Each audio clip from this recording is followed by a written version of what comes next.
ವೀಕ್ಷಕರೇ ನಮಸ್ಕಾರ. ಇವತ್ತು ನಮ್ಮ ಭಾರತವಾಣಿ ಸ್ಟುಡಿಯೋದಲ್ಲಿ ಒಬ್ಬರು ಯಂಗ್ ಅಚೀವರ್ ಇದ್ದಾರೆ. ಮಾಡಿದ ಸಾಧನೆ ಏನು ಅಂತ ಹೇಳಿದರೆ, ಕಿರುಚಿತ್ರಗಳನ್ನು ನಿರ್ಮಾಣ ಮಾಡುವ ಮೂಲಕ ಸಾಮಾಜಿಕ ಕಳಿಕಳಿಯನ್ನು ಜನರಿಗೆ ಮೂಡಿಸ್ತಾ ಇದ್ದಾರೆ. ಅದು ಬೇರೆ ಬೇರೆ ವಿಷಯದಲ್ಲಿ ಆಗಿರ್ಬೋದು. ಈಗ ರೀಸೆಂಟಾಗಿ ನೀವೆಲ್ಲ ಕೇಳಿರ್ಬೋದು ಅಥವಾ ಪೋಸ್ಟರ್ಗಳನ್ನು ನೋಡಿರ್ಬೋದು, SOS ಅಂತ ಹೇಳುವ ವಿಚಾರ. ಈ ಬಗ್ಗೆ ಒಂದು ಕಿರುಚಿತ್ರವನ್ನು ನಿರ್ಮಾಣ ಮಾಡಿದಂತಹ ಅಚಲ್ ಉಬಾರಡ್ಕ ಅವರಿದ್ದಾರೆ. ಸರ್, ಕಾರ್ಯಕ್ರಮಕ್ಕೆ ಸ್ವಾಗತ. ಹಾಗೆ ನಮ್ಮೂರಿನವರು ಉಪ್ಪಿನಂಗಡಿಯವರು ಅಂತ ಹೇಳಲಿಕ್ಕೆ ಹೆಮ್ಮೆ ಆಗ್ತದೆ. ಮೊದಲನೇದಾಗಿ ಈ ಕಿರುಚಿತ್ರದ ವಿಷಯಕ್ಕೆ ಬರೋಕ್ಕಿಂತ ಮೊದಲು ನಿಮ್ಮ ಪರ್ಸ್ನಲ್ ಲೈಫ್ ಬಗ್ಗೆ ಹೇಳೋದಾದರೆ, ನಿಮ್ಮ ವಿದ್ಯಾಭ್ಯಾಸ ಎಲ್ಲಿ ನಡೀತು, ಹಾಗೆ ಕಿರುಚಿತ್ರಗಳ ಬಗ್ಗೆ ಹೇಗೆ ಆಸಕ್ತಿ ಬಂತು ನಿಮಗೆ? ಇದರಲ್ಲಿ ನನ್ನ ಎಜುಕೇಶನ್ ಎಲ್ಲ ಹೇಳೋದಾದರೆ 1ನೇ ಕ್ಲಾಸಿಂದ 10ನೇ ಕ್ಲಾಸ್ವರೆಗೆ ನಾನು ವಿವೇಕಾನಂದ ಕನ್ನಡ ಮಾಧ್ಯಮ ಶಾಲೆಯಲ್ಲಿ ಕಲ್ತಂಥದ್ದು. ಸೊ ಆ ಟೈಮಲ್ಲಿ ನಾವು ಈ ಚಂದ್ರಶೇಖರ್ ಶ್ರೀಮನ್ ಅವರ ಜೊತೆ ಸೇರಿಕೊಂಡು ಅವರು ನಮಗೆ ಗುರುಗಳಾಗಿ ಕ್ಲಾಸಲ್ಲಿ ಹೇಗೂ ಪಾಠ ಮಾಡ್ತಿದ್ರು. ಅದಲ್ಲದೆ ನಾಟಕದ ವಿಷಯಕ್ಕೆ ಬಂದಾಗ ನಮಗೆ ಅವರು ನಾಟಕದ ಗೈಡ್ ಆಗಿ ತುಂಬಾ ವಿಷಯಗಳನ್ನ ಹೇಳಿಕೊಟ್ಟಂತವ್ರು. ಸೊ ಆ ಮೂಲಕ ನನ್ನದು ನಾಟಕ ಮತ್ತೆ ಇದನ್ನು ಸ್ಟಾರ್ಟ್ ಮಾಡಿದ್ದು ನಾನು. ಅಂದ್ರೆ ಆಕ್ಟಿಂಗ್ ಸ್ಟಾರ್ಟ್ ಮಾಡಿದ್ದು ಅಲ್ಲಿಂದ. ಅದಾದ ನಂತರ ನಾವು PUC ಕೂಡ Vivekananda PU college, degree Vivekananda, masters ಕೂಡ ವಿವೇಕಾನಂದ. ಸೊ ಎಲ್ಲ ವಿವೇಕಾನಂದದ ಸ್ಟೂಡೆಂಟ್. ನಮ್ಮ ಅಂದ್ರೆ ಆಲ್ಮೋಸ್ಟ್ ಪುತ್ತೂರಲ್ಲಿ ಎಲ್ಲರೂ ವಿವೇಕಾನಂದ ಆಲ್ಮೋಸ್ಟ್. ನಿಮ್ಮ ತಂದೆ ನಮ್ಮ ಪ್ರಿನ್ಸಿಪಾಲ್ ಆಗಿದ್ದವರು. ಅಂದ್ರೆ ಅವರು ಆಕ್ಚುಲಿ ನಮ್ಗೆ ತುಂಬಾ ಡಿಗ್ರಿಯಲ್ಲಿರುವಾಗ ಈ ನಾವು ಬೇರೆ ಬೇರೆ ಕಾಲೇಜಸ್ಗೆ ನಾವು ಫೆಸ್ಟ್ ಟೈಮ್ ಅಲ್ಲಿ ನಾಟಕಕ್ಕೆ ಹೋಗ್ತೇವೆ ಅಂತ ಹೇಳಿದ್ರೆ ತುಂಬಾ ಸಪೋರ್ಟಿವ್ ಆಗಿ ನಿಂತಂತವ್ರು. ಸೊ ಆ PUC ಕೂಡ ನಾವು ನಮಗೆ ಜೀವನದಾಸ್ ಸರ್ ಅಂತೇಳಿ ಪ್ರಿನ್ಸಿಪಲ್ ಆಗಿದ್ದವರು, ಅವರು ಕೂಡ ನಮಗೆ ನಾಟಕಕ್ಕೆ ತುಂಬಾ ಸಪೋರ್ಟಿವ್ ಆಗಿ ನಿಂತು ಬೇರೆ ಬೇರೆ ನಾವು ಆ ಟೈಮ್ ಅಲ್ಲಿ ಹೇಗಿತ್ತು ಅಂತ ಹೇಳಿದ್ರೆ, ವಿವೇಕಾನಂದ PU ಕಾಲೇಜ್ ಬಂದ್ರೆ ಫಸ್ಟ್ ಪ್ರೈಸ್ ಅವರಿಗೆ ಅಂತ ಹೇಳುವಾಗೆ ಆ ಲೆವೆಲ್ ಅಲ್ಲಿ ನಮ್ಮ ಟೀಮ್ ಇತ್ತು. ಸೊ ಆ ರೀತಿಯಾಗಿ ನಮ್ಮದು ನಾಟಕದ ಜರ್ನಿ ಸ್ಟಾರ್ಟ್ ಆದ್ದು. ಅದಾದ ನಂತರ ನಾವು ಡಿಗ್ರಿಯಲ್ಲಿರುವಾಗ ಫಸ್ಟ್ ಒಂದು ಶಾರ್ಟ್ ಫಿಲಮ್ ಮಾಡಿದ್ದು ಸಂಗಧ್ಯೇಯ ಅಂತ. ಅದಕ್ಕಿಂತ ಮುಂಚೆ ಮೌನ ಅಂತ ಹೇಳುವ ಒಂದು ಶಾರ್ಟ್ ಫಿಲಮ್ ಇದು ವರ್ಕ್ ಆಗ್ತಾ ಇತ್ತು. ಅಂದ್ರೆ ನನ್ನ ಶಾರ್ಟ್ ಫಿಲ್ಮ್ ಫಸ್ಟ್ ರಿಲೀಸ್ ಆದ್ದು ಸಂಗತಿಯ, ಬಟ್ ವರ್ಕ್ ಸ್ಟಾರ್ಟ್ ಆದ್ದು ಮೌನ ಅಂತ. ಸೊ ಸಂಗತಿಯದಲ್ಲಿ ನಾವು ಏನ್ ಮಾಡಿದೀವಿ ಅಂತ ಹೇಳಿದ್ರೆ, ಬ್ಲಡ್ ಡೊನೇಟ್ ಮಾಡಬೇಕು ಎಲ್ಲರೂ ಅಂತ ಹೇಳುವ ಕಾನ್ಸೆಪ್ಟ್ ಅನ್ನ ಇಟ್ಟುಕೊಂಡು ಮಾಡಿರುವಂತದ್ದು. ಸಂಘದ ಒಂದು ಧ್ಯೇಯೋದ್ದೇಶವನ್ನ ಇಟ್ಕೊಂಡು ಪರೋಪಕಾರಾರ್ಥಂ ವಿಧಂ ಶರೀರಂ ಅಂತ ಕಾನ್ಸೆಪ್ಟ್ ಅಲ್ಲಿ ಅದೊಂದು ಮಾಡಿದ್ವಿ. ಸೊ ಅದಾದ ನಂತರ ಮೌನ ಅಂತ. ಸೊ ಮೌನದಲ್ಲಿ ನಾವು ಒಂದು ಇವರು ಅರುಣ್ ಕಿರಿವಂಜೇಶ್ವರ್ ಮತ್ತೆ ಜಗದೀಶ್ ಜೆ ಅವರ ಇದರಲ್ಲಿ ನಾವು ಮಾಡಿದ್ವಿ. ಅವ್ರು ನಂಗೆ ಆಕ್ಚುಲಿ ಸೀನಿಯರ್ ಅವರು ಜರ್ನಲಿಸಮ್. ಸೊ ಆ ರೀತಿಯಾಗಿ ನಾವು ಮೌನ ಅಂತ ಶಾರ್ಟ್ ಫಿಲಮ್ ಮಾಡಿದ್ವಿ. ಅದಕ್ಕೆ ನ್ಯಾಷನಲ್ ಲೆವೆಲ್ ಸಿನಿಮಾಟೋಗ್ರಫಿ ಅವಾರ್ಡ್ ಕೂಡ ಬಂದಿತ್ತು. ಸೊ ಅದರ ಸಿನಿಮಾಟೋಗ್ರಾಫರ್ ಆಗಿ ಪ್ರಸಿದ್ಧ ಕೃಷ್ಣ ಅಂತ ಸೊ ಅವರು ಮಾಡಿದ್ದಂಥದ್ದು. ಸೊ ಅದಾದ ನಂತರ ನಾವು ಸಂಗತಿ ಆಯ್ತು, ಮೌನ ಆಯ್ತು, ಇನ್ನೊಂದು ಆಲ್ಬಮ್ ಸಾಂಗ್ ಮಾಡುವಂತ ಒಂದು ಏನಾಗಿದೆ ನನ್ನ ಹೃದಯ ಅಂತ ಒಂದು ಆಲ್ಬಮ್ ಸಾಂಗ್ ಮಾಡಿದ್ವಿ. ಸೊ ಅದು ಆಕ್ಚುಲಿ ನಾನು ಲಿರಿಕ್ಸ್ ಅದು ನಾನೇ ಬರ್ತದ್ದು. ಸೊ ಆ ಲಿರಿಕ್ಸ್ ನಾನು ಆಕ್ಚುಲಿ ನಾನೊಂದು 2.5 ಗಂಟೆ ಫಿಲ್ಮಿಗೆ ಅಂತ ಬರ್ದ ಲಿರಿಕ್ ಅದು. ಸೊ ಅದು ಮಾಡ್ಲಿಕ್ಕೆ ನಂಗೆ ತುಂಬಾ ಭಯ ಆಗ್ತಿತ್ತು. ಯಾಕಂದ್ರೆ ಎಲ್ಲಿ ಬಜೆಟ್ ಇದು ವಿಷಯಗಳಿರ್ಬೋದು, ಸಪೋರ್ಟ್ ಯಾರಾದ್ರೂ ಇರ್ತಾರ ಇಲ್ವಾ ಅಂತ. ಸೊ ಆ ರೀತಿಯಾಗಿ ಅದೊಂದು ಬರ್ದಿಟ್ಟಿದ್ದೇನೆ. Actually story ಬರ್ದಿಟ್ಟಿದ್ದೇನೆ. ಒಂದು 2 ಸ್ಟೋರಿ 2.5 ಗಂಟೆಗೆ ಬೇಕಾದ ಸ್ಟೋರಿ ರೆಡಿ ಇದೆ ನನ್ನಲ್ಲಿ. ಸೊ ಅದನ್ನ ಎಲ್ಲಿಯೂ ಹೊರಗೆ ಎಲ್ಲಿಯೂ ಇಡ್ಲಿಲ್ಲ. ಸೊ ಅದನ್ನು ಆ ಫಿಲ್ಮಿಗೆ ಅಂತ ಇಲ್ಲ ಲಿರಿಕ್ಸ್ ಬರ್ದಿದ್ದೆ. ಅದೇ ಟೈಮಲ್ಲಿ ನನ್ನ ಅಣ್ಣನಿಗೆ ಮದುವೆ ಫಿಕ್ಸ್ ಆಯ್ತು. ಸೊ ಅವರ ಅಣ್ಣ ಮತ್ತು ಅತ್ತಿಗೆಯ ಕಾಂಬಿನೇಷನ್ ಇಟ್ಟುಕೊಂಡು ನಾನು ಈ ಲಿರಿಕ್ ಅನ್ನ ಯೂಸ್ ಮಾಡಿಕೊಂಡು ಆಲ್ಬಮ್ ಸಾಂಗ್ ಮಾಡಿದ್ದು.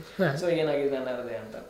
ಅದಾದ್ಮೇಲೆ ಶಾಂತಿನಗರ ಕ್ಷೇತ್ರ ದೊಡ್ಡೆಯನೆ ಅಂತ ಒಂದು ಕನ್ನಡ ಫ್ಯೂಷನ್ ಸಾಂಗ್ ಮಾಡಿದೆ. ಅದು ನಮ್ಮ ಶಾಂತಿನಗರ ಶ್ರೀ ಮಹಾವಿಷ್ಣು ದೇವರ ಬ್ರಹ್ಮಕಲಶೋತ್ಸವದ ಸಮಯದಲ್ಲಿ ದೇವರಿಗೆ ಅರ್ಪಣೆ ಮಾಡಿದಂತ ಒಂದು ಪದ್ಯ. ಅದು ಆಕ್ಚುಲಿ ನೀವು ಕಾಂತಾರದಲ್ಲಿ ವರಾಹರೂಪಂ ಸಾಂಗ್ ಕನ್ನಡ ಇದು ಫ್ಯೂಷನ್ ಪ್ಲಸ್ ಇದು ವೆಸ್ಟರ್ನ್ ಪ್ಲಸ್ ಕ್ಲಾಸಿಕಲ್ ಅಲ್ಲಿ ಟಚ್ ಇರುವಂತದ್ದು. ಅದೇ ರೀತಿಯಾಗಿ ಇದು ಕೂಡ ನಾವು ವೆಸ್ಟರ್ನ್ ಪ್ಲಸ್ ಕ್ಲಾಸಿಕಲ್ ಆಗಿ ತಂದಿರುವಂತದ್ದು. ಅದು ಕೂಡ ಒಂದು ಹೊಸ ಪ್ರಯತ್ನ, ಹುಚ್ಚು ಪ್ರಯತ್ನ ಅದೆಲ್ಲ. ಸೊ ಅದೆಲ್ಲ ಆಯ್ತು. ಅದಾದ ನಂತರ ನಾವು ಪಥ ಅಂತ ಹೇಳುವ ಶಾರ್ಟ್ ಫಿಲ್ಮ್ ಮಾಡಿದೆವು. ಅದು ಯೋಶಿತ್ ಬನ್ನೂರ್ ಅವ್ರದ್ದು ಸ್ಟೋರಿ ಮತ್ತೆ ಸಿನಿಮಾಟೋಗ್ರಫಿ. ಅದರಲ್ಲಿ ಆಕ್ಚುಲಿ ನಾನು ನಾಯಕ ನಟನಾಗಿ ಫಸ್ಟ್ ಟೈಮ್ ನಾನು ಅದರಲ್ಲಿ ಅಭಿನಯ ಮಾಡಿರುವಂಥದ್ದು. ಅಂದ್ರೆ ಫಿಲಮ್ ಫೀಲ್ಡ್ ಅಲ್ಲಿ ಫಸ್ಟ್ ಆಕ್ಟಿಂಗ್ ಮಾಡಿದ್ದು. ಅಂದ್ರೆ ಪ್ರೀವಿಯಸ್ ಶಾರ್ಟ್ ಫಿಲ್ಮ್ ಅಲ್ಲಿ ಆಕ್ಟಿಂಗ್ ಮಾಡಿದ್ದೇನೆ, ಬಟ್ ಸೈಡ್ ಸಪೋರ್ಟಿಂಗ್ ರೋಲ್ ಅಲ್ಲಿ ಮಾಡಿದ್ದಂಥದ್ದು. ಸೊ ಪಥ ಶಾರ್ಟ್ ಫಿಲ್ಮಿಗೆ ಒಂದು ಸ್ಟೇಟ್ ಲೆವೆಲ್ ಸಿನಿಮಾಟೋಗ್ರಫಿ ಅವಾರ್ಡ್ ಕೂಡ ಸಿಕ್ಕಿತ್ತು. ಅದಾದ ನಂತರ ಈ SOS ಅಂತ. ಸೊ ಈ SOS ವಿಚಾರಕ್ಕೆ ಬರೋದಾದರೆ ಜನರಿಗೆ ಗೊತ್ತಾಗುವ ಹಾಗೆ ಸಿಂಪಲ್ ಆಗಿ SOS ಅಂತ ಹೇಳಿದ್ರೆ ಏನು? SOS ಅಂತ ಹೇಳಿದ್ರೆ ಅದೊಂದು ಲ್ಯಾಟಿನ್ ವರ್ಡ್, ಸಿ ಒಪೋಸಿಟ್ ಅಂತ. ಅಂದ್ರೆ ಈ SOS ಅಂತ ಹೇಳುವಂಥದ್ದೊಂದು ಒಂದು ಎಮರ್ಜೆನ್ಸಿಗೆ ಯೂಸ್ ಆಗುವಂತ ವರ್ಡ್. ಈಗ ನಾವು ಮೆಡಿಕಲ್ ಟರ್ಮ್ ಅಲ್ಲಿ ಹೇಳೋದಾದ್ರೆ, ಈಗ ನಾವು ಡಾಕ್ಟರ್ಸ್ ನಾವು ಯಾವ್ದೊಂದು ಇದಕ್ಕೆ ಹೋದ್ರೆ ಪ್ರಿಸ್ಕ್ರಿಪ್ಷನ್ ಅಲ್ಲಿ SOS ಅಂತ ಹೇಳಿ ಒಂದು ಟ್ಯಾಬ್ಲೆಟ್ ಬರ್ದಿರ್ತಾರೆ, ಒಂದು ಮೆಡಿಸಿನ್ ಬರ್ದಿರ್ತಾರೆ. ಅದು ಯಾಕೆ ಅಂತ ಹೇಳಿದ್ರೆ ನಮಗೆ ಎಮರ್ಜೆನ್ಸಿ ಇದ್ರೆ ಅದನ್ನ ತಗೊಳ್ಳಿ ಅಂತ. ಸೊ ಅದೇ ಕಾನ್ಸೆಪ್ಟ್ ಈ SOS. ಸಿ ಒಪೋಸಿಟ್ ಅನ್ನ ನಾವು ಸೇವ್ ಅವರ್ ಸೋಲ್ ಅಂತ ಮಾಡಿದ್ದೇವೆ, ಸೇವ್ ಅವರ್ ಸೋಲ್ ಅಂತ. ಸೊ ಇದು ಈ SOS ಬಗ್ಗೆ. ಇದು ಮೊಬೈಲ್ ಅಲ್ಲಿ ಇರುವಂತ, ಇದು ಆಕ್ಚುಲಿ ಒಂದು ಮೊಬೈಲ್ ಫೀಚರ್. ಅದು ಈಗ ನಾವು ಹೇಗೆ ಅಂತ ಹೇಳಿದ್ರೆ ಒಂದು ಪ್ರತಿಯೊಂದು ಮೊಬೈಲ್ ಅಲ್ಲಿ ಕೂಡ, ಆಂಡ್ರಾಯ್ಡ್ ಮೊಬೈಲ್ ಅಲ್ಲಿ ಈ SOS ಅನ್ನೋದು ಒಂದು ಫೀಚರ್ ಇರ್ತದೆ. ಸೊ ಇದು ಹೇಗೆ ವರ್ಕ್ ಆಗ್ತದೆ ಅಂತ ಹೇಳಿದ್ರೆ, ಈಗ ನಾವು ಇದೀಗ ಲಾಕ್ ಸ್ಕ್ರೀನ್ ಇರ್ತದೆ, ಆ ಟೈಮಲ್ಲಿ ಇಲ್ಲಿ ಲಾಕ್ ಇರುವಾಗ ಇಲ್ಲಿ ಕೆಳಗೆ ಹೌದು, ನಾವು ನೀವು ಕೂಡ ನೋಡಿರ್ಬೋದು. ಅಂದ್ರೆ SOS ಅಂತ ಎಮರ್ಜೆನ್ಸಿ SOS, ಕರೆಕ್ಟ್. ಅಂದ್ರೆ ಇದು ನಾವು ಫಸ್ಟ್ ಗೊತ್ತಿಲ್ಲದಾಗ ಇದು ಎಂತ ಎಮರ್ಜೆನ್ಸಿ SOS ಅಂತ ನಾವು ಥಿಂಕ್ ಮಾಡಿರ್ತೀವಿ, ಬಟ್ ಅದರ ಉಪಯೋಗ ಅಷ್ಟೇ ಒಳ್ಳೇದಿರ್ತದೆ ಅಂತ.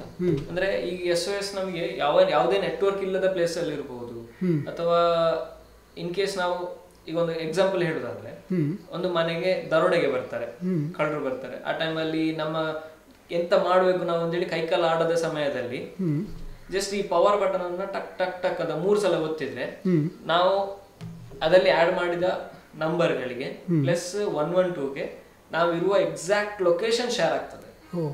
ಇನ್ನು ಅದರಲ್ಲಿ ಮೇನ್ ಫೀಚರ್ ಇನ್ನೊಂದು ಏನು ಅಂತ ಹೇಳಿದ್ರೆ, ಈಗದ ಅಡ್ವಾನ್ಸ್ ಟೆಕ್ನಾಲಜಿ ಹೇಗುಂಟು ಅಂತ ಹೇಳಿದ್ರೆ, ಕ್ಯಾಮರಾ ಆಟೋಮೆಟಿಕ್ ಆಗಿ ಆನ್ ಆಗ್ತದೆ ಟ್ಯಾಪ್ ಮಾಡಿದಾಗ, ಸರೌಂಡಿಂಗ್ಸ್ ಇದ್ದು 3 ಫೋಟೋ ತೆಗೀತದೆ, ಪ್ಲಸ್ 10 ರಿಂದ 15 ಸೆಕೆಂಡ್ ಆಡಿಯೋ ಆಟೋಮೆಟಿಕ್ ರೆಕಾರ್ಡ್ ಆಗ್ತದೆ. ಆ ರೆಕಾರ್ಡ್ ಆದ ಆಡಿಯೋ ಮತ್ತು ಫೋಟೋ ನಾವು ಆಡ್ ಮಾಡಿದ ನಂಬರಿಗೂ 112ಗೂ ಶೇರ್ ಆಗ್ತದೆ. ಇದು ಆಕ್ಚುಲಿ ಈ ಒಂದು ಕ್ರೂಷಿಯಲ್ ಸಿಚುವೇಶನ್ ಅಲ್ಲಿ ಅದು ತುಂಬಾ ಹೆಲ್ಪ್ಫುಲ್ ಆಗುವಂತಹ ವಿಷಯ.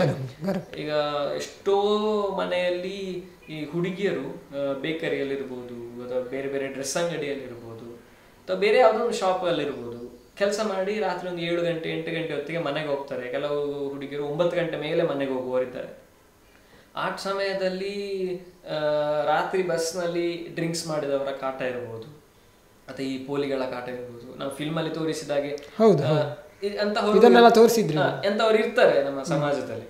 ಅಂತ ಸಮಯದಲ್ಲಿ ಈ SOS ತುಂಬಾ ಹೆಲ್ಪ್ ಆಗ್ತದೆ. ಕರೆಕ್ಟ್. ಸೊ ಈ SOS ಕಿರುಚಿತ್ರ ಮಾಡಬೇಕು ಅಂತ ಯಾಕೆ ಅನ್ನಿಸ್ತು? ಅದು ಆಕ್ಚುಲಿ ನಾವು ಬೆಂಗಳೂರಿಂದ ಊರಿಗೆ ಬರ್ತಿದ್ದೆವು. ಸೊ ಆ ಟೈಮಲ್ಲಿ ಈ 1 ಕಿಲೋಮೀಟರ್ಗೆ ಒಂದೊಂದು ಪೋಲ್ ಅನ್ನು ಹಾಕಿದ್ರು. ಅಂದ್ರೆ ಅದು ನಮಗೆ ನೋಡ್ಲಿಕ್ಕೆ ಪೋಸ್ಟ್ ಬಾಕ್ಸ್ ನ ರೀತಿಯಲ್ಲಿ ಕಾಣ್ತದೆ. ಅದ್ರಲ್ಲಿ ಒಂದು ಎಮರ್ಜೆನ್ಸಿ SOS ಒಂದು ನಡುವಲ್ಲಿ ಒಂದು ಬಟನ್ ಇತ್ತು, ರೆಡ್ ಕಲರ್ ಬಟನ್. ಸೊ ಅದನ್ನ ನೋಡಿದಾಗ ನಮ್ಮ ಕಾರ್ ಒಳಗಡೆ ಡಿಸ್ಕಷನ್ ಸ್ಟಾರ್ಟ್ ಆಯ್ತು, ಇದು ಎಂತ ಇರ್ಬೋದು ಅಂತ. ಸೊ ಅದಾದ್ಮೇಲೆ ಅಲ್ಲಿಯ ಒಂದು ಟೀ ಕೊಡ್ಲಿಕ್ಕೆ ನಿಲ್ಸಿದಾಗ ಅಲ್ಲಿಯ ಲೋಕಲ್ ಗಳಲ್ಲಿ ಕೇಳಿದೆವು, ಇದು ಎಂತ ಪೋಲ್ ಹಾಕಿದೆ ಅಂತ. ಬಟ್ ಅದು ಅವರಿಗೂ ಮಾಹಿತಿ ಇರಲಿಲ್ಲ. ಸೊ ಅದರ ಬಗ್ಗೆ ನಾವು ಸ್ವಲ್ಪ ಸ್ಟಡಿ ಮಾಡಿದೆವು. ಸ್ಟಡಿ ಮಾಡಿದಾಗ ಸಿಕ್ಕಿದ್ದು ಅಂತ ಹೇಳಿದ್ರೆ, ನಮ್ಮೆಲ್ಲರ ಮೊಬೈಲ್ ಅಲ್ಲಿ ಕೂಡ ಇದೆ. ಪ್ಲಸ್ ಇನ್ನೊಂದು ಮುಖ್ಯವಾದ ವಿಷಯ ಏನಂತ ಹೇಳಿದ್ರೆ, ಈ ಗವರ್ಮೆಂಟ್ ಬಸ್ಗಳಲ್ಲಿ ಕೂಡ ಇದೆ ಅದು ವಿಷಯ. ಈವನ್ ಸ್ಕೂಲ್ ಬಸ್ಗಳಲ್ಲಿ ಕೂಡ ಡ್ರೈವರ್ಸ್ ಹತ್ರದ ಒಂದು ಕಂಬದಲ್ಲಿ ಎಮರ್ಜೆನ್ಸಿ SOS ಅಂತ ಬಟನ್ ಕೂಡ ಇದೆ, ಅದಕ್ಕೊಂದು ಗ್ಲಾಸ್ ಹಾಕಿರ್ತಾರೆ. ಸೊ ಅದೊಂದು ವಿಷಯ ನಮ್ಮ ಮೈಂಡಿಗೆ ಫ್ಲಾಶ್ ಆಯ್ತು. ಸೊ ಹಾಗೆ ಅದರ ಬಗ್ಗೆ ಜನರಿಗೆ ತಿಳಿಸುವ ಅಂತ ಹೇಳೋ ಉದ್ದೇಶಕ್ಕೆ ನಾವು ಈ ಸ್ಕ್ರಿಪ್ಟ್ ಅನ್ನ ಮಾಡಿರುವಂತದ್ದು. ಆಕ್ಚುಲಿ ನಾವು ಸೋಷಿಯಲ್ ಮೀಡಿಯಾದಲ್ಲಿ ನಾವು ಇಷ್ಟು ಬಿದ್ದುಕೊಂಡಿರ್ತೇವೆ, ಬಟ್ ಎಮರ್ಜೆನ್ಸಿ SOS ಬಗ್ಗೆ ನಮಗೆ ಮಾಹಿತಿ ಇರಲಿಲ್ಲ ಸ್ಟಾರ್ಟಿಂಗ್ ಅಲ್ಲಿ. ಅದಾದ್ಮೇಲೆ ನಮಗೆ ಮಾಹಿತಿ ಇಲ್ಲ, ಇನ್ನು ಜನರ ಸಾಮಾನ್ಯರಿಗೆ ಮಾಹಿತಿ ಇರ್ಬೋದು ಅನ್ನುವಂಥದ್ದು ಕ್ವಶನ್ ಇತ್ತು ನಮಗೆ. ಬಟ್ ಈ ವಿಷಯ ಜನರಿಗೆ ಗೊತ್ತಾದ್ರೆ ಕ್ರೈಮ್ ರೇಟ್ ಕಡಿಮೆ ಆಗ್ಬೋದು ಅನ್ನೋಂಥದ್ದು ನಮ್ಮ ಥಿಂಕ್ ಆಗಿತ್ತು. ಹಾಗೆ ತುಂಬಾ ಜನಕ್ಕೆ ಹೆಲ್ಪ್ ಆಗ್ತದೆ ಕೂಡ. ಹಾಗೆ ಈ ಶೂಟಿಂಗ್ ವಿಚಾರಕ್ಕೆ ಬರೋದಾದ್ರೆ ಎಷ್ಟು ದಿನ ನಡೀತು, ಹಾಗೆ ಹೇಗಿತ್ತು ಶೂಟಿಂಗ್ ವಿಷಯದಲ್ಲಿ ಹೇಳೋದಾದ್ರೆ, ಒಂದು 2 ದಿವಸ 2 ನೈಟ್ ಶೂಟಿಂಗ್ ಆಗಿರುವಂಥದ್ದು. ಅದರಲ್ಲಿ ಫಸ್ಟ್ ಒಂದು 6 ಗಂಟೆಯಿಂದ ರಾತ್ರಿ 12 ಗಂಟೆವರೆಗೆ ಒಂದು ಶೂಟಿಂಗ್ ನ ಮಾಡಿದೆವು. ಅದನ್ನ ನೀವು ನೋಡಿರ್ಬೋದು, ಆಕ್ಸಿಡೆಂಟ್ ಸೀನ್. ಅದು ಇಡೀ ಮೂವಿಯಲ್ಲಿ ಬರೋದು ಒಂದು 4 ರಿಂದ 5 ಸೆಕೆಂಡ್ ಅಷ್ಟೇ, ನ್ಯಾಚುರಲ್ ಆಗಿ ನೀವು ನೋಡಿರ್ತೀರಿ. ಅಂದ್ರೆ ಕೆಲವು ಶಾರ್ಟ್ ಫಿಲ್ಮ್ ಅಥವಾ ಇದರಲ್ಲಿ ಹೇಗೆ ಮಾಡ್ತಾರೆ ಅಂತ ಹೇಳಿದ್ರೆ, ಬಿದ್ದ ನಂತರ ತೋರಿಸ್ತಾರೆ, ಇಲ್ಲ ಬೈಕ್ ತೋರಿಸ್ತಾರೆ, ಬೈಕ್ ಇಂದ ಹೀಗೆ ಪ್ಯಾನಿಕ್ ಶಾಟ್ಸ್ ತೋರಿಸ್ತಾರೆ, ಮೂಮೆಂಟ್ ಶಾಟ್. ಬಟ್ ನಾವಿದು ನ್ಯಾಚುರಲ್ ಆಗಿ ಬರಬೇಕು ಅಂತ ಹೇಳಿ ರಿಯಲ್ ಆಗಿ ಬೈಕ್ ಅನ್ನ ಅಡ್ಡ ಮಲಗಿಸಿ ಎಳ್ದಿದ್ದೆವು, ಡ್ಯಾಮೇಜ್ ಆಗದ ರೀತಿಯಲ್ಲಿ.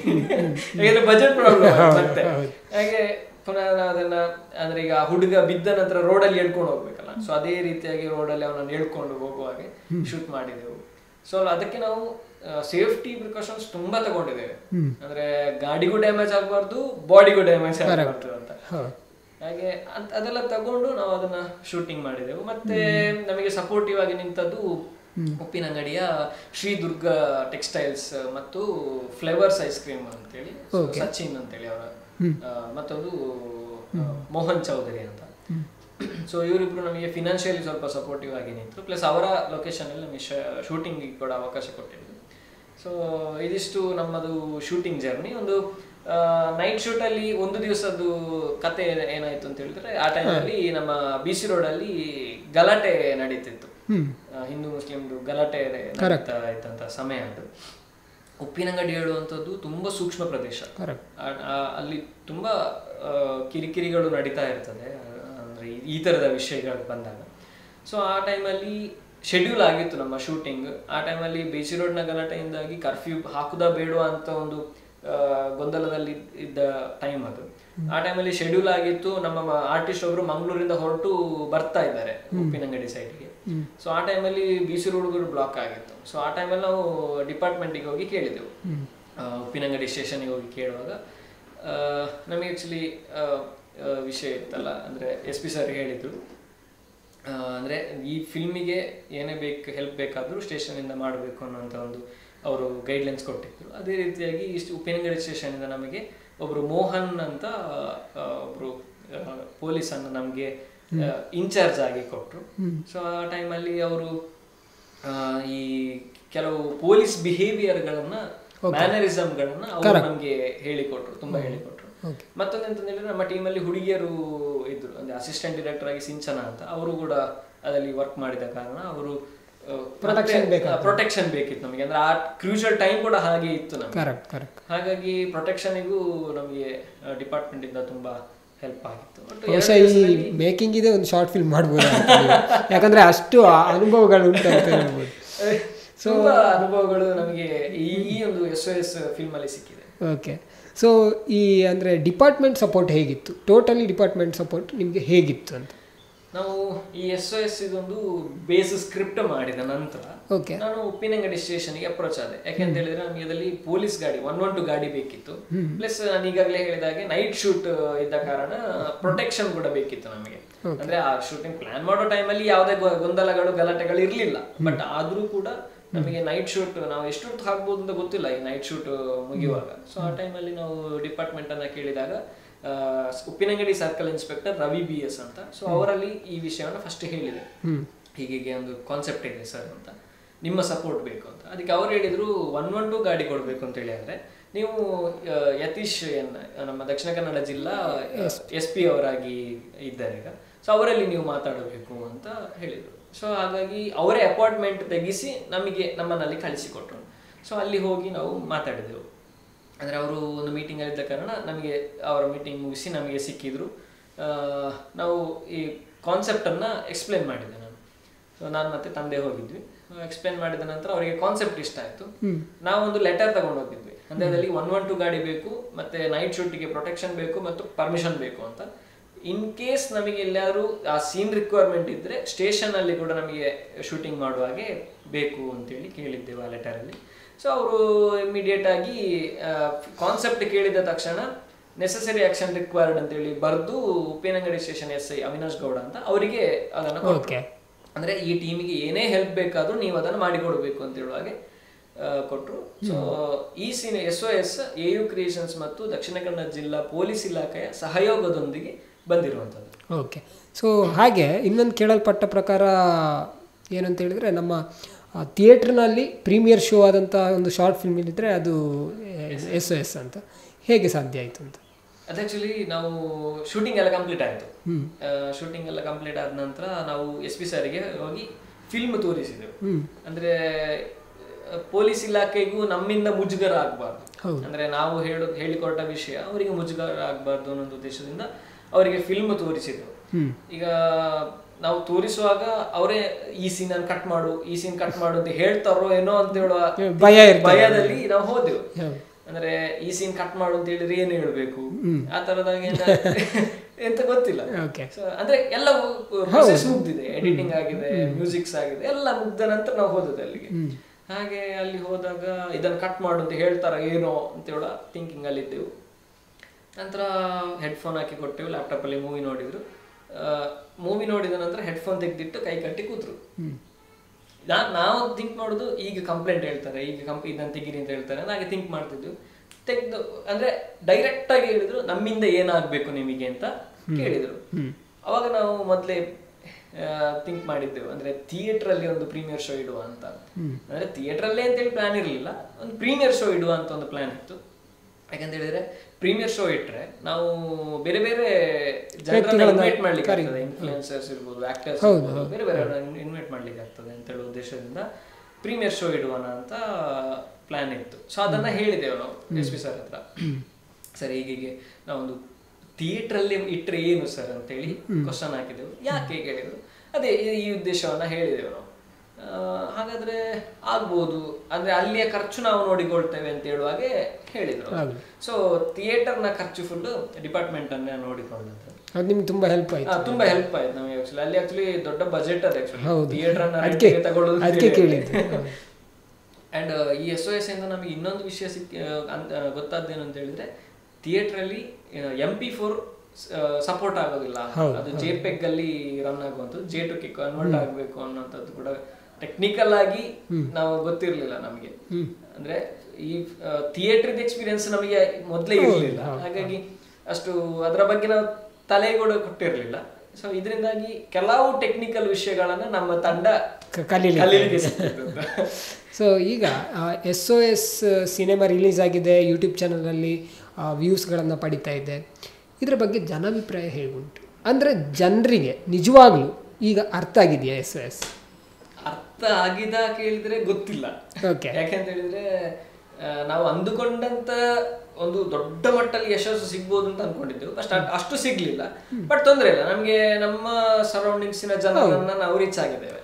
ಅದು ಒಂದು ಮೀಡಿಯಾದ ಸಪೋರ್ಟ್ ಇಂದ ಕೂಡ ನಾವು ರೀಚ್ ಆಗಿದ್ದೇವೆ. ಯಾಕಂತ ಹೇಳಿದ್ರೆ ನಾವು ಒಂದು ರಿಲೀಸ್ ಆಗುವ ಮುಂಚೆ ಪ್ರೆಸ್ ಮೀಟ್ ಕೂಡ ಮಾಡಿದ್ದೇವೆ. ಹೌದು, ಕರೆಕ್ಟ್. ಮಂಗಳೂರು ಪ್ರೆಸ್ ಕ್ಲಬ್ ಅಲ್ಲಿ ಪ್ರೆಸ್ ಮೀಟ್ ಮಾಡಿದ್ವಿ.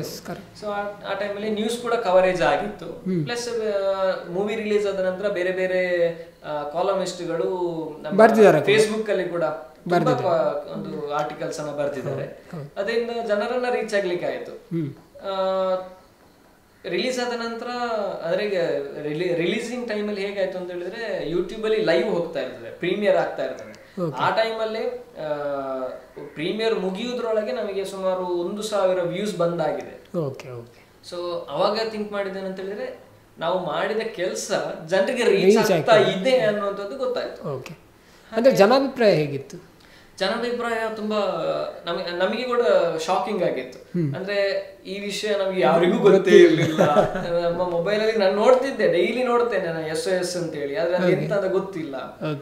ಮತ್ತೆ ತುಂಬಾ ಜನ ಹೇಳಿದ ಪ್ರಕಾರ ಈ ಫಿಲ್ಮ್ ನೋಡಿದ ನಂತರ ಅವರ ಮೊಬೈಲ್ ಅಲ್ಲಿ ಅದನ್ನ ಅಪ್ಲೈ ಮಾಡಿದ್ದಾರೆ.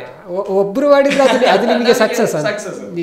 ಮತ್ತೆ ಇನ್ನೊಂದೇನು ಅಂತ ಹೇಳಿದ್ರೆ, ಈ ರಾತ್ರಿ 7 ಗಂಟೆಯ ನಂತರ ಈ ಮನೆಗೆ ಹೋಗುವ ಹುಡುಗಿಯರು ಇರ್ತಾರಲ್ಲ, ಅಂತವರಿಗೆ ಈ ವಿಷಯ ತುಂಬಾ ಹೆಲ್ಪ್ಫುಲ್ ಆಗ್ತದೆ. ಇದೊಂದು ಮಾತ್ರ ನಾವು ಜನರು ಕೂಡ ಇದನ್ನು ಥಿಂಕ್ ಮಾಡಬೇಕು. ಯಾಕಂತ ಹೇಳಿದ್ರೆ ಈಗ ಪ್ರೆಸೆಂಟ್ ಸಿಚುವೇಶನ್ ಅಲ್ಲಿ ಒಂದು ಡಾಟಾ ಹೇಳ್ತದೆ NCRB ಅಂತ. ಆ ಡಾಟಾದ ಪ್ರಕಾರ 2023ರಲ್ಲಿ ಸುಮಾರು 86 ರೇಪ್ ಕೇಸ್ ಪರ್ ಅವರ್ ಭಾರತದಲ್ಲಿ ನಡೀತಾ ಇದೆ. ಸುಮಾರು 49 ಒಫೆನ್ಸ್ ಅಗೇನ್ಸ್ಟ್ ವಿಮೆನ್ಸ್ ನಡೀತಾ ಇದೆ, ಅದು ಪರ್ ಅವರ್. ಸೊ ಇಷ್ಟು ಕ್ರೈಮ್ ರೇಟ್ ನಮ್ಮಲ್ಲಿ ಇದೆ. ಸೊ ಇದನ್ನ ಯೂಸ್ ಮಾಡೋದ್ರಿಂದ ಸ್ವಲ್ಪ ಆದ್ರೂ ಕ್ರೈಮ್ ರೇಟ್ ಕಡಿಮೆ ಆಗಬಹುದು ಅನ್ನೋದು, ಅದಕ್ಕಿಂತ ಒಂದು ಹೆಲ್ಪ್ ಸಿಗ್ತದೆ ಅಂತ. ಹೌದು. ಅಂಡ್ ಇದರಲ್ಲಿ ಇನ್ನೊಂದು ಮೇನ್ ವಿಷಯ ಏನು ಅಂತ ಹೇಳಿದ್ರೆ, ಈ SOS ಇಂದ 112ಗೆ ಕೇಸ್ ಫೈಲ್ ಆಗುವಂತದ್ದು. ಈ SOS ನಾವು ಏನು ಪ್ರೆಸ್ ಮಾಡ್ತೇವೆ, ಅದು 112ಗೆ ಕೇಸ್ ಫೈಲ್ ಆಗುತ್ತೆ, ಕೂಡಲೇ ಇಮಿಡಿಯೇಟ್ ಆಗಿ ಕೇಸ್ ಫೈಲ್ ಆಗ್ತದೆ. ಈಗ ನೋಡಬಹುದು ಡೆಮೋ ಕೊಡ್ತೇನೆ. ಇದರಲ್ಲಿ ಹೇಗೆ ಅಂತ ಹೇಳಿದ್ರೆ 5 seconds ಟೈಮ್ ಇರ್ತದೆ. ಓಕೆ. ಆ ಟೈಮ್ ಕಳೆದ ಕೂಡಲೇ ನಮ್ಮ ಲೊಕೇಶನ್ ಮತ್ತೆ ಸರೌಂಡಿಂಗ್ಸ್ ಇದು ಫೋಟೋ ಆಡಿಯೋಗಳು ಹೋಗುವಂಥದ್ದು, ಪ್ಲಸ್ 112ಗೆ ಕಾಲ್ ಹೋಗುವಂಥದ್ದು. ಸೊ ಈಗ ಇದೀಗ ಲಾಕ್ ಆಗಿದೆ. ಈಗ ಲಾಕ್ ಆದ್ರೂ ಕೂಡ ನಂಗೆ ಇದು ವರ್ಕ್ ಆಗ್ತದೆ ನೋಡಿ. ಓಕೆ, ಲಾಕ್ ಆಗಿದೆ. ಸೊ ಇಮಿಡಿಯೇಟ್ ನಾನು ಕ್ಯಾನ್ಸಲ್ ಮಾಡಿದ ಕಾರಣ ಕ್ಯಾನ್ಸಲ್ ಆಯ್ತು. ಇಲ್ಲದಿದ್ರೆ ನನ್ನ ಈಗ ಲೊಕೇಶನ್ ಶೇರ್ ಆಗ್ತದೆ. ಓಕೆ. ಸೊ ಆ ಲೊಕೇಶನ್ ಶೇರ್ ಆದ ಕೂಡಲೇ ಇಮಿಡಿಯೇಟ್ಲಿ ನೆಕ್ಸ್ಟ್ ಅವ್ರು ಏನು ಪ್ರೊಸೆಸ್ ಮಾಡ್ತಾರೆ? ಅವರು ಇಮಿಡಿಯೇಟ್ ಅವರು ಕಾಲ್ ಮಾಡ್ತಾರೆ ನಮಗೆ, ಅಂದ್ರೆ ರಿಟರ್ನ್ ಕಾಲ್ ಮಾಡ್ತಾರೆ. ಓಕೆ. ಕಾಲ್ ಮಾಡಿದಾಗ ಅವರು ಕೇಳ್ತಾರೆ ಎಲ್ಲಿದ್ದಾರೆ ನಮ್ಮ, ಲೈಕ್ ಆಕ್ಚುಲಿ ಎಕ್ಸಾಕ್ಟ್ ಲೊಕೇಶನ್ ಅವರಿಗೆ ಸಿಕ್ಕಿ ಆಗಿರ್ತದೆ. ವಿದಿನ್ 10 minutes ಅವ್ರು ನಮ್ಮ ಜಾಗಕ್ಕೆ ರೀಚ್ ಆಗ್ತಾರೆ ಅವರು. ಇದಕ್ಕೊಂದು ಎಕ್ಸಾಂಪಲ್ ಹೇಳ್ತೇನೆ ನಾನು. ಬೆಂಗಳೂರಲ್ಲಿ ಇತ್ತೀಚೆಗೆ ಬೆಂಗಳೂರಲ್ಲಿ ಒಂದು ಆಕ್ಸಿಡೆಂಟ್ ಆಗ್ತದೆ. ಒಂದು ಟೆಕ್ಕಿಗಳು ಮನೆಗೆ ಹೋಗ್ತಿರುವಾಗ ರೋಡ್ ಆಕ್ಸಿಡೆಂಟ್ ಆಗ್ತದೆ. ಕಾರ್ ಮತ್ತು ಬೈಕ್ ಸಮಥಿಂಗ್ ಏನೋ ಆಗಿರ್ತದೆ. ಈ ಕಾರ್ನ ಜನ ಮತ್ತು ಬೈಕ್ನ ಜನ ಜಗಳ ಮಾಡ್ತಿರ್ತಾರೆ. ಒಂದು ಹುಡುಗಿ ಇರ್ತಾಳೆ ಒಟ್ಟಿಗೆ ಕಾರ್ನಲ್ಲಿ. ಆ ಹುಡುಗಿಯನ್ನು ಅಲ್ಲಿ ಇರುದು ಸರಿಯಲ್ಲ ಅಂತ ಹೇಳುವಾಗ ಒಂದು ಬೈಕ್ ಅಲ್ಲಿ ಡ್ರಾಪ್ ತಗೊಂಡು ಬಿಡ್ಲಿಕ್ಕೆ ಹೇಳ್ತಾನೆ ಆ ಹುಡುಗ, ಅಂದ್ರೆ ಕಾರ್ನ ಹುಡುಗ. ಅವನು ಓಕೆ ಅಂತ ಹೇಳ್ತಾನೆ. ಮನೆಗೆ ರೂಟ್ ಅನ್ನು ಲೊಕೇಶನ್ ಹಾಕ್ತಾನೆ. ಇವನು ಹೋಗುವ ದಾರಿ ಇವಳಿಗೆ ಡೌಟ್ ಬರ್ತದೆ. ಅಂದ್ರೆ ಇವಳು ಸಂದಿಗುಂದಿ ಎಲ್ಲ ನುಗ್ಗಿಸಿಕೊಂಡು ಹೋಗ್ತಾ ಇರ್ತಾನೆ ಬೈಕಿನವ. ಆ ಹೋಗ್ತಿರುವಾಗಲೇ ಇವಳು ಎಮರ್ಜೆನ್ಸಿ SOS ಅನ್ನು ಆಪರೇಟ್ ಮಾಡಿದ್ದಾಳೆ. ಆಪರೇಟ್ ಮಾಡಿದ ತಕ್ಷಣ ಅವಳದು ಯಾವ್ದೋ ಬೇರೆ ಯಾವ್ದೋ ರಾಜ್ಯದ ಹುಡುಗಿ ಅವಳು. ಅವಳ ತಂದೆಗೆ ಮೆಸೇಜ್ ಹೋಗಿದೆ, ಪ್ಲಸ್ 112ಗೆ ಕಾಲ್ ಹೋಗಿದೆ. ಸೊ ಇಮಿಡಿಯೇಟ್ ವಿದಿನ್ 10 minutes ಅಲ್ಲಿ ಅವಳನ್ನ ಟ್ರೇಸ್ ಮಾಡಿ ಆ ಹುಡುಗನನ್ನ ಹಿಡಿತಾರೆ. ಅಲ್ಲಿ ಒಂದು ಕ್ರೈಮ್ ಆಗೋದು ಒಂದು ತಪ್ಪಿತ್ತು, ಆಕ್ಚುಲಿ ಒಂದು ಕ್ರೈಮ್ ತಪ್ಪಿತ್ತು ಅಲ್ಲಿ. ಸೊ ಇದು ಎಮರ್ಜೆನ್ಸಿ SOS ನ ವರ್ಕಿಂಗ್ ಇಂಪಾರ್ಟೆಂಟ್. ಸೊ ಹಾಗೆ ಕಾಸ್ಟಿಂಗ್ ವಿಚಾರಕ್ಕೆ ಬರೋದಾದ್ರೆ ಯಾರೆಲ್ಲ ಕಾಸ್ಟಿಂಗ್ ಇದರಲ್ಲಿ? ಆಕ್ಟರ್ಸ್ ಹಾಗೆ ಮ್ಯೂಸಿಕ್ ಡೈರೆಕ್ಟರ್. ಇದರಲ್ಲಿ ಸಿನಿಮಾಟೋಗ್ರಾಫರ್ ಆಗಿ ಕೆಲಸ ಮಾಡಿದ್ದು ಷಣ್ಮುಖ ಪ್ರಸಾದ್ ಅಂತ ಹೇಳಿ. ಓಕೆ. ಮತ್ತೆ ಇದರ ಕತೆ, ಚಿತ್ರಕಥೆ, ಸಂಭಾಷಣೆ, ಡಿರೆಕ್ಷನ್, ಎಡಿಟಿಂಗ್ ಅನ್ನು ನಾನು ಮಾಡಿರುವಂಥದ್ದು. ಮತ್ತೆ ಅಸಿಸ್ಟೆಂಟ್ ಡೈರೆಕ್ಟರ್ ಆಗಿ ಗುರುಮೂರ್ತಿ ಮತ್ತು ಸಿಂಚನ ಅಂತ ಮಾಡಿರ್ತಾರೆ. ಮ್ಯೂಸಿಕ್ ಸಾತ್ವಿಕ್ ಪಡಿಯಾರ್ ಅಂತ, ಅವರು ಚೆನ್ನೈಯಲ್ಲಿ AR ರೆಹಮಾನ್ ಅವರ ಇನ್ಸ್ಟಿಟ್ಯೂಟ್ ಅಲ್ಲಿ ಡಿಪ್ಲೊಮಾ ಮಾಡಿ ಬಂದಂಥವ್ರು. ಸೊ ಅದಾದ ನಂತರ ಕಾಸ್ಟಿಂಗ್ ವಿಷಯಕ್ಕೆ ಬಂದಾಗ ನನಗೆ ತುಂಬ ಹೆಲ್ಪ್ ಮಾಡಿದ್ದು ಗಯಾಪದ ಕಲಾವಿದರು ಉಪ್ಪಿನಂಗಡಿ ಅಂತ ಒಂದು ನಾಟಕ ತಂಡ ಅದು. ಸೊ ಆ ನಾಟಕ ತಂಡದ ತುಂಬ ಆರ್ಟಿಸ್ಟ್ಗಳು, ಅನುಷಾ ಅಂತ ಒಬ್ಬರಿದ್ದಾರೆ, ಕಿಶೋರ್ ಜೋಗಿ ಅಂತ, ರಾಜೇಶ್ ಶಾಂತಿನಗರ ಅಂತ, ರಾಜಶೇಖರ್, ಅನೀಶ್, ದಿವಾಕರ್, ಹೀಗೆ ತುಂಬ ಜನ ನಮಗೆ ಸಹಾಯ ಮಾಡಿದ್ದಾರೆ. ಅದೇ ರೀತಿಯಾಗಿ ಪೊಲೀಸ್ ಪಾರ್ಟಿಗೆ ಒಂದು ಮೈನ್ ಪಾರ್ಟ್ ಅದು ಆಕ್ಚುಲಿ. ಯಾಕಂತ ಹೇಳಿದ್ರೆ ಅವರೊಂದು ಪ್ರೊಫೆಷನಲ್ ಆಗಿ ಕಂಡ್ರೆ ಮಾತ್ರ ಈ ಒಂದು SOSಗೆ ಒಂದು ವೇಟೇಜ್ ಸಿಗ್ತದೆ ಅನ್ನೋ ಒಂದು ಉದ್ದೇಶಕ್ಕೆ ಒಬ್ರು ಪ್ರೊಫೆಷನಲ್ ಆಕ್ಟರ್ ಅನ್ನ ಹುಡುಕ್ತಾ ಇದ್ವಿ ನಾವು. ಅಂದ್ರೆ ಬೇರೆ ಬೇರೆ ಜನರನ್ನ ನಾವು ಟಚ್ ಮಾಡ್ತಿದ್ವಿ, ಬಟ್ ಅವರು ಕಾರಣಾಂತರಗಳಿಂದ ನಮಗೆ ಸಿಗ್ತಿರ್ಲಿಲ್ಲ. ಅಂದ್ರೆ ನಾವು ಸ್ಟೇಟ್ ಅಲ್ಲಿ ಸ್ಯಾಂಡಲ್ವುಡ್ ಅಲ್ಲಿ ಮತ್ತು ಕೋಸ್ಟಲ್ವುಡ್ ಅಲ್ಲಿ ಟ್ರೈ ಮಾಡ್ತಿದ್ವಿ. ಅಂದ್ರೆ ಒಂದು ಪಾರ್ಟ್ ನಮಗೆ ಮೇನ್ ರೋಲ್ ಸಿಕ್ಕಿದ್ರೆ ನಮಗೆ ಪುಷ್ ಮಾಡ್ಲಿಕ್ಕೆ ಆಗ್ತದೆ, ಒಂದು ಪ್ರಮೋಷನ್ ಆಗ್ತದೆ, ಇನ್ನೊಂದು ಒಂದು ವೇಟೇಜ್ ಸಿಗ್ತದೆ ಆ ಒಂದು ಪಾರ್ಟಿಗೆ ಅಂತ. ಅದೇ ಟೈಮಲ್ಲಿ ಕಾರ್ತಿಕ್ ವರದರಾಜ್ ಅಂತ ಹೇಳಿ ಸಿಕ್ಕಿದ್ರು ನಮಗೆ. ಅವರು ರಂಗಿತ ರಂಗ ಮತ್ತು ವಿಕ್ರಾಂತ್ ರೋಣ, ಸುದೀಪ್ ಅವರ ಕಾಮಿಡಿ ರೋಲ್ ಮಾಡ್ತಾ ಇದ್ದವರು. ಸೊ ಅವರು ನಮಗೆ ಸಿಕ್ಕಿದ್ರು. ಅವ್ರು ಯಾವ್ದೋ ಒಂದು ಮೂವಿಗೆ ಬೇಕಾಗಿ ಕೂದಲೆಲ್ಲ ಫುಲ್ ಬಿಟ್ಟಿದ್ರು. ಅವರಿಗೆ ಕಾನ್ಸೆಪ್ಟ್ ಹೇಳಿದೆ, ಹೀಗೆ ಉಂಟು ಕಾನ್ಸೆಪ್ಟ್ ಒಂದು, ಸೊ ನೀವು ಮಾಡ್ಬೋದಾ ಅಂತ ಹೇಳಿದೆ. ಸೊ ನಾನು ಕೂದಲೆಲ್ಲ ಬಿಟ್ಟಿದ್ದೇನೆ ಮಾರಾಯ ಅಂತ ಹೇಳಿದೆ. ನೀವು ಕೂದಲು ಬಿಟ್ಟರೆ ಕೂದಲು ತೆಗೀರಿ ಹೇಳಿದೆ ನಾನು. ಹಾಗೆ ಅಂದ್ರೆ ತುಂಬಾ ಫ್ರೆಂಡ್ಲಿ ಆಗಿ ಮಾತನಾಡೋರು. ಹಾಗೆ ನೀವು ಬಿಟ್ಟದನ್ನು ತೆಗೀರಿ ಅಂತ ಹೇಳಿದ್ವಿ. ಮತ್ತೆ ತೆಗೆದು ಇದು ಲುಕ್ ಹೇಗುಂಟು ಅಂತೇಳಿ ಒಂದು ಫೋಟೋ ಕಳಿಸಿದ್ರು. ಅದ್ರಲ್ಲಿ ನೋಡುವಾಗ ನಂಗೆ ಪೊಲೀಸ್ ಹಾಗೆ ಕಂಡಿತ್ತು. ಸೊ ಪಾಸ್ ಅಂತೇಳಿ ಅನ್ಸುತ್ತೆ. ಅಂದ್ರೆ ಒಂದು ವೇಟೇಜ್ ಬರ್ತದೆ ಅಂತ ನನ್ನ ಒಂದು ಥಿಂಕಿಂಗ್ ಅಲ್ಲಿ. ತುಂಬಾ ಒಳ್ಳೆ ಆಕ್ಟಿಂಗ್ ಕೂಡ ಮಾಡಿದ್ರು. ಹಾಗೆ ಇವನ್ ಸಪೋರ್ಟಿಂಗ್ ಕ್ಯಾರೆಕ್ಟರ್ ಕೂಡ ತುಂಬಾ ಚೆನ್ನಾಗಿ ಮಾಡಿದ್ದಾರೆ. ಅದು ಅಂದ್ರೆ ಒಂದು ಪ್ರೊಫೆಷನಲ್ ಆಗಿ ಬಂದಿದೆ. ಅದ್ರಲ್ಲಿ ಏನು ಅಂದ್ರೆ ಊರಿನವರು ಅದೇನು ಗೊತ್ತಾಗ್ತಿರ್ಲಿಲ್ಲ. ಅಂದ್ರೆ ಎಲ್ಲರೂ ರಂಗಭೂಮಿ ಕಲಾವಿದರು ಅದರಲ್ಲಿ ಇದ್ದವರೆಲ್ಲರೂ. ಇವನ್ ಆ ಹುಡುಗಿ ಪಾರ್ಟ್ ಮಾಡಿದವಳು ಕೂಡ. ಆದ್ರೆ ಅವಳನ್ನು ನಾವು ಶೂಟಿಂಗ್ ಆಗುವ ಟೈಮಲ್ಲಿ ತುಂಬಾ ರೇಗಿಸ್ತಿದ್ವಿ. ಯಾಕಂತ ಹೇಳಿದ್ರೆ ಅವಳಿಗೆ ಸಣ್ಣ ಸೌಂಡ್ ಬಂದ್ರು ಭಯ ಆಗ್ತದೆ ಅವಳಿಗೆ. ಅಂದ್ರೆ ಅಲ್ಪ ಕುಳ್ಳೆ ಉಂಟು ಅಂತ ಹೇಳಿದ್ರೆ ಬೊಬ್ಬೆಡಿಲಿಕ್ಕೆ ಸ್ಟಾರ್ಟ್ ಮಾಡ್ತಾಳೆ ಅಂತ ಒಂದು ತಮಾಷೆಯ ವಿಷಯಗಳು ಕೂಡ ನಾವು ಶೂಟಿಂಗ್ ಸೆಟ್ ಅಲ್ಲಿ ಮಾಡ್ತಿದ್ವಿ. ಬಟ್ ಕೆಲಸ ಅಂತ ಬಂದಾಗ ಎಲ್ರು ಕೂಡ ಅಷ್ಟೇ ಪರ್ಫೆಕ್ಟ್ ಆಗಿ ಮಾಡ್ತಿದ್ರು. ಒಮ್ಮೆ ಆಕ್ಷನ್ ಅಂತ ಹೇಳಿದ್ರೆ ಯಾರು ಕೂಡ ಮಾತಾಡ್ತಿರ್ಲಿಲ್ಲ. ಆ ಶೂಟಿಂಗ್ ಸೆಟ್ ಹೇಗಿತ್ತು ಅಂತ ಎಲ್ಲ ಸಪೋರ್ಟಿವ್ ಆಗಿತ್ತು. ಅದೇ ಬೇಕಾದ. ಹೌದು. ಸೊ ಹೀಗೆ ಈ SOS ಈ SOSನ ಮುಂದಿನ ಹಂತ ಏನು ಅಂತ ಅಂದರೆ ಈಗ SOS ಯಶಸ್ಸನ್ನು ಕಾಣ್ತಾ ಇದೆ. ಇದೇ ರೀತಿ ಇನ್ನು ಯಾವ ರೀತಿ ನಿಮಗೆ ಇದನ್ನು ರೀಚ್ ಮಾಡಬೇಕು ಅಂತ ಅನ್ನಿಸ್ತಾ ಇದೆ, ಅಥವಾ ಜನರಿಗೆ ನೀವು ಏನು ಹೇಳಲಿಕ್ಕೆ ಇಷ್ಟಪಡ್ತೀರಿ? ಈಗ SOS ಆಲ್ರೆಡಿ ರಿಲೀಸ್ ಆಗಿದೆ. ಹೌದು, ರಿಲೀಸ್ ಆದ ನಂತರ ಈಗ ಆಕ್ಚುಲಿ ಅದು AU ಕ್ರಿಯೇಷನ್ಸ್ ಯೂಟ್ಯೂಬ್ ಚಾನಲ್ ಅಲ್ಲೇ ಇದೆ ರಿಲೀಸ್ ಆದಂಥದ್ದು. ಅದು ನಂದೇ ಓನ್ ಚಾನಲ್ ಅದು. ಸೊ ನಾವೀಗ SOS ಅನ್ನ ಈಗ ಫಸ್ಟಿಗೆ ನಾವು ಬಿಟ್ಟದ್ದು ಕನ್ನಡದಲ್ಲಿ ಮಾತ್ರ. ಓಕೆ. ಅಂದ್ರೆ ಇದರ ಪ್ಲಾನ್ ಆಕ್ಚುಲಿ ನಾವು ಪ್ಯಾನ್ ಇಂಡಿಯಾದಲ್ಲಿ ಬೇರೆ ಬೇರೆ ಭಾಷೆಯಲ್ಲಿ ರಿಲೀಸ್ ಮಾಡೋ ಪ್ಲಾನ್ ಅಲ್ಲಿ ಇತ್ತು. ಬಟ್ ಬಜೆಟ್ ಇದು ಪ್ರಾಬ್ಲಮ್ ಆಗಿರುವ ಕಾರಣ ನಾವು ಕನ್ನಡದಲ್ಲಿ ಫಸ್ಟ್ ರಿಲೀಸ್ ಮಾಡಿದೆವು. ಅಂದ್ರೆ ಇದು ಆಕ್ಚುಲಿ ಕನ್ನಡ ಜನತೆಗೆ ಮಾತ್ರ ಸೀಮಿತವಾದ ಕಾನ್ಸೆಪ್ಟ್ ಅಲ್ಲವೇ ಅಲ್ಲ. ಯಾಕಂತ ಹೇಳಿದ್ರೆ ಇದು ಭಾರತದಾದ್ಯಂತ ಈ ಕಾನ್ಸೆಪ್ಟ್ ರೀಚ್ ಆಗ್ಬೇಕು ಅನ್ನೋದು ನಮ್ಮ ಉದ್ದೇಶ ಇದ್ದದ್ದು. ಸೊ ಅದಕ್ಕೆ ಫಸ್ಟಿಗೆ ನಾವು ಕರ್ನಾಟಕದಲ್ಲಿ ನಾವು ಕನ್ನಡದಲ್ಲಿ ರಿಲೀಸ್ ಮಾಡಿದೆವು. ಈಗ ಹಿಂದಿ ಸ್ಕ್ರಿಪ್ಟ್ ಆಗ್ತಾ ಇದೆ, ಅದೇ ಡಬ್ಬಿಂಗ್ ಅಲ್ಲಿ ಹಿಂದಿ ಸ್ಕ್ರಿಪ್ಟ್ ಆಗ್ತಾ ಇದೆ. ಸೊ ಅದನ್ನೀಗ 2-3 ದಿವಸದಲ್ಲಿ ಡಬ್ಬಿಂಗ್ ಸ್ಟಾರ್ಟ್ ಆಗ್ತದೆ. ಸೊ ಹಿಂದಿಯಲ್ಲಿ ಕೂಡ ರಿಲೀಸ್ ಮಾಡೋ ಪ್ಲಾನ್ ಅಲ್ಲಿ ಇದ್ದೇವೆ. ಅಂದ್ರೆ ಅದು ಅವಾಗ ಏನಾಗ್ತದೆ ಅಂತ ಹೇಳಿದ್ರೆ ಥ್ರೂ ಇಂಡಿಯಾಕ್ಕೆ ನಾವು ರೀಚ್ ಆಗ್ತೇವೆ. ಹಿಂದಿಯಲ್ಲಿ ಅಂದ್ರೆ ಹಿಂದಿ ಇಂಗ್ಲಿಷ್ ನೀವು ಮಾಡಿದ್ರೆ ಆಲ್ಮೋಸ್ಟ್ ಎಲ್ಲ ಕಡೆಗೆ ರೀಚ್ ಆಗ್ಬೋದು ಅನ್ನೋ ಉದ್ದೇಶದಿಂದ ಹಿಂದಿ ಕೂಡ ಡಬ್ ಮಾಡ್ತಿದ್ದೇವೆ. ಇದು ಒಂದು ಪಾರ್ಟ್. ಇನ್ನೊಂದು ಪಾರ್ಟ್ ನಾವು ಬೇರೆ ಬೇರೆ ಶಾಲಾ ಕಾಲೇಜಿಗೆ ಹೋಗ್ತಾ ಇದ್ದೇವೆ. ಇವಾಗ 2 ಪ್ರೋಗ್ರಾಮ್ಸ್ ಆಯ್ತು. ಅಂದ್ರೆ ಉಪ್ಪಿನಂಗಡಿ ಶ್ರೀರಾಮ ಶಾಲೆಯಲ್ಲಿ ಒಂದು ಪ್ರೋಗ್ರಾಮ್ ಆಯ್ತು. ಅಲ್ಲಿ ಹೇಗೆ ಅಂತ ಹೇಳಿದ್ರೆ SOS ಸಿನಿಮಾವನ್ನ ತೋರಿಸ್ತೇವೆ ಮಕ್ಕಳಿಗೆ, ಒಂದು 7ನೇ ಕ್ಲಾಸಿನ ಮೇಲ್ಪಟ್ಟವರಿಗೆ ಮತ್ತೆ ಟೀಚರ್ಸ್ ಇರ್ತಾರೆ. ಸೊ ಅಂತವರಿಗೆ ಸಿನಿಮಾವನ್ನ ತೋರಿಸ್ತೇವೆ. ಪ್ಲಸ್ ಲೋಕಲ್ ಸ್ಟೇಷನ್ ಇಂದ ಅಂದ್ರೆ ಆ ಜೂರಿಡಿಕ್ಷನ್ ಸ್ಟೇಷನ್ ಇಂದ ಒಬ್ರು ಬರ್ತಾರೆ, ಡಿಪಾರ್ಟ್ಮೆಂಟ್ ಇಂದ ಒಬ್ರು ಬರ್ತಾರೆ. ಸೈಬರ್ ಕ್ರೈಮ್ ಬಗ್ಗೆ ಒಂದು ಟಾಕ್. ಅಂದ್ರೆ ಇವಾಗ ಹೆಚ್ಚಿನ ಜನತೆ ಈ ಆನ್ಲೈನ್ ಫ್ರಾಡ್ ಇರ್ಬೋದು, ಫಿನಾನ್ಷಿಯಲ್ ಫ್ರಾಡ್ ಇರ್ಬೋದು, ಹನಿ ಟ್ರ್ಯಾಪ್ಸ್ ಇರ್ಬೋದು, ಮತ್ತೆ ಬೇರೆ ಬೇರೆ ಸಮಸ್ಯೆಗಳಿಗೆ ಒಳಗಾಗ್ತಿದ್ದಾರೆ, ತುಂಬಾ ಒಳಗಾಗ್ತಿದ್ದಾರೆ. ಮತ್ತೊಂದು ಈ ಹೈಯೆಸ್ಟ್ ಈಗ 8, 9, 10ನೇ ಕ್ಲಾಸ್ ಮಕ್ಕಳಲ್ಲಿ ಅಂದ್ರೆ ಅದೊಂದು ಬೆಳೆಯುವ ಹಂತ ಅಲ್ಲ, ಮೈಂಡ್ ಡಿಸ್ಟ್ರಾಕ್ಷನ್ ಆಗ್ತಾ ಇರ್ತದೆ ಆ ಟೈಮಲ್ಲಿ ಯಾರೋ ಒಬ್ಬ ಮೆಸೇಜ್ ಮಾಡಿದ ಅಂತ ಹೇಳಿದ್ರೆ ಅವನ ಕಡೆಗೆ ಹೋಗುವಂಥದ್ದು, ಇಂಥ ಸಮಸ್ಯೆಗಳು ನಡೀತಾ ಇದೆ. ಅದನ್ನ ತಡೆಗಟ್ಟಲಿಕ್ಕೆ ಸೈಬರ್ ಕ್ರೈಮ್ ಟಾಕ್ ಅಂತ ಅದು ಡಿಪಾರ್ಟ್ಮೆಂಟಿನವ್ರು ಮಾಡ್ತಾರೆ. ಪ್ಲಸ್ SOSನ ಬಗ್ಗೆ ನಾನು ಅದನ್ನ ಪ್ರೆಸೆಂಟ್ ಮಾಡ್ತಿದ್ದೇನೆ. ಒಂದು PPT ಎಲ್ಲ ಯೂಸ್ ಮಾಡಿಕೊಂಡು ಒಂದು ಪ್ರೋಗ್ರಾಮ್, ನನ್ನದೊಂದು 10 ನಿಮಿಷ ಟಾಕ್, ಸೈಬರ್ ಕ್ರೈಮ್ ಬಗ್ಗೆ ಅವ್ರದ್ದೊಂದು 10 ನಿಮಿಷ ಟಾಕ್ ಇರ್ತದೆ. ಸೊ ಈ ರೀತಿಯ ಪ್ರೋಗ್ರಾಮ್ ಅನ್ನ ಒಂದು 2-3 ಬೇರೆ ಬೇರೆ ಕಾಲೇಜಸ್ ಅಲ್ಲಿ ಶಾಲೆಯಲ್ಲಿ ಮಾಡುವಂತ ಒಂದು ಪ್ಲಾನ್ ಅನ್ನು ಹಾಕಿಕೊಂಡಿದೆ. ಸೈಂಟ್ ಜೋಸೆಫ್ ವಾಮಂಜೂರಲ್ಲಿ ಕೂಡ ಮೊನ್ನೆ ಪ್ರೋಗ್ರಾಮ್ ಆಯಿತು, ಶ್ರೀರಾಮ ಶಾಲೆಯಲ್ಲಿ ಕೂಡ ಪ್ರೋಗ್ರಾಮ್ ಆಯಿತು. ಇನ್ನೀಗ ಬೇರೆ ಬೇರೆ ಶಾಲಾ ಕಾಲೇಜಿಗೆ ಹೋಗುವ ಅಂತಿದ್ದೇವೆ. ಇನ್ವೈಟ್ ಅವ್ರು ಮಾಡಿದ ಕೂಡಲೇ ನಾವು ಅಲ್ಲಿಗೆ ಅಂದ್ರೆ ಇದರಿಂದಾಗಿ ತುಂಬಾ ಜನಕ್ಕೆ ರೀಚ್ ಆಗ್ತದೆ ಈ ವಿಷಯ. ಸೊ ಹಾಗೆ ಮುಂದಿನ ಯೋಜನೆಗಳೇನು ನಿಮ್ದು? ಈಗ ಸದ್ಯಕ್ಕೆ SOS ಒಂದು ನಾವು ಅಂದುಕೊಂಡ ಬಜೆಟೇ ಬೇರೆ, SOS ಇದು ಈಗ ಆದ ಬಜೆಟೇ ಬೇರೆ. ಬೇರೆ ಬೇರೆ ಒಂದು ನಮ್ಮದು ಆಕ್ಚುಲಿ ಬೇರೆ ಬೇರೆ ಶಾಲಾ ಕಾಲೇಜಿಗೆ ಹೋಗ್ಬೇಕಾದ್ರೂ ನಮಗೆ ಖರ್ಚಿದೆ ಖಂಡಿತ. ಈಗ ನನ್ನದು ಉಪ್ಪಿನಂಗಡಿಯಲ್ಲಿ ಮನೆ ಇರುವಂತದ್ದು. ಉಪ್ಪಿನಂಗಡಿಯಿಂದ ನಾನು ಮಂಗಳೂರು ಶಾಲೆಗೆ ಹೋಗಿ ಬರ್ಬೇಕಾದ್ರೆ 50-100 ಕಿಲೋಮೀಟರ್ ಹೋಗಿ ಬರಬೇಕು. ನಮ್ಮದು ಟೀಮ್ ಬರೋದಾದ್ರೆ ಟೀಮನ್ನು ಕರ್ಕೊಂಡು ಹೋಗ್ಬೇಕು. ಇಲ್ಲದಿದ್ರೆ ನಾನು ಒಬ್ಬನೇ ಆದ್ರೆ ನನ್ನೊಬ್ಬರು ಟೆಕ್ನಿಷಿಯನ್ಸ್ ಇರ್ತಾರೆ ಒಟ್ಟಿಗೆ, ಅಂದ್ರೆ ಲ್ಯಾಪ್ಟಾಪ್ ಅದು ಇದು ಅಂತೆಲ್ಲ ಯೂಸ್ ಮಾಡ್ಲಿಕ್ಕೆ ಅವ್ರು ಇರ್ತಾರೆ. ಅಂದ್ರೆ ನಾ ಟಾಕ್ ಕೊಡುವ ಸಮಯದಲ್ಲಿ ನಂಗೆ ಒಬ್ರು ಅಸಿಸ್ಟ್ ಮಾಡ್ಲಿಕ್ಕೆ.